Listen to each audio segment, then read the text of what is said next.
ఎంతో టేస్టీ సేమియా ఉప్మా రెడీ అయిపోయింది. చూసారు కదండి, పొడి పొడిగా సూపర్ టేస్టీగా ఉండిద్ది బ్రేక్ఫాస్ట్లోకి. ఇంకా నెక్స్ట్ ఇది ఎలా ప్రిపేర్ చేయాలో చూసేద్దామా? హాయ్ అండి, నేను మీ కుమారిని. టుడే మై రెసిపీ సేమియా ఉప్మా బ్రేక్ఫాస్ట్లోకి అండి. దానికి గాను ఒక 2 గ్లాసులు సేమియాలు తీసుకున్నాను. ఆనియన్స్, గ్రీన్ చిల్లీ చాప్ చేసి పెట్టుకున్నాను, కరివేపాకు, ఎండుమిర్చి, పోపు గింజలు.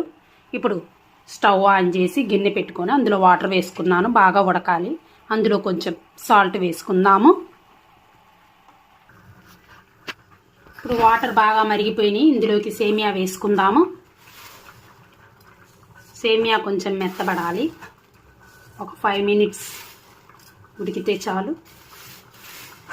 మరి ఎక్కువగా మెత్తబడితే సంగట్లాగా అయిపోతుంది.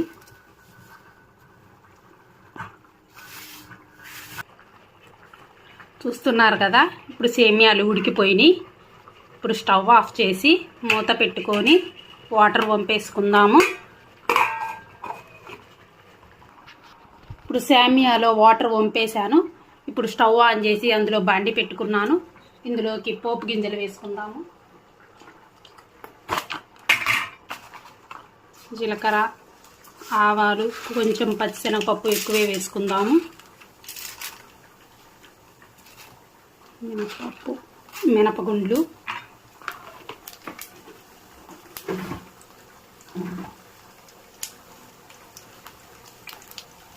అవి కొంచెం వేగాలి.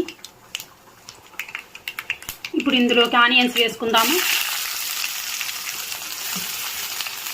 ఎండుమిర్చి, కరివేపాకు, కొంచెం గ్రీన్ చిల్లీ వేసుకుందాము.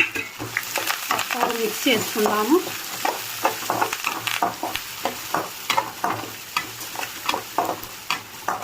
ఇవి ఒక 2 సెకండ్స్ వేగాలి.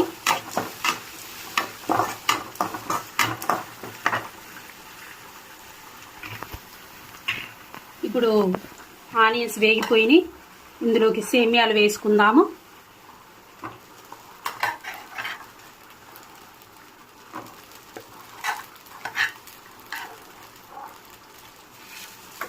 ఒకసారి మిక్స్ చేసుకుందాము.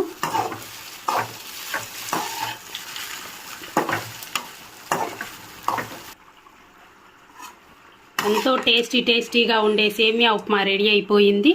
చూస్తున్నారు కదా, ఎంత పొడి పొడిగా ఎంత బాగుందో చూడడానికి కూడా. దీనికి సాల్ట్ ఎక్కువ పట్టదండి. మన అమ్మమ్మ నాటి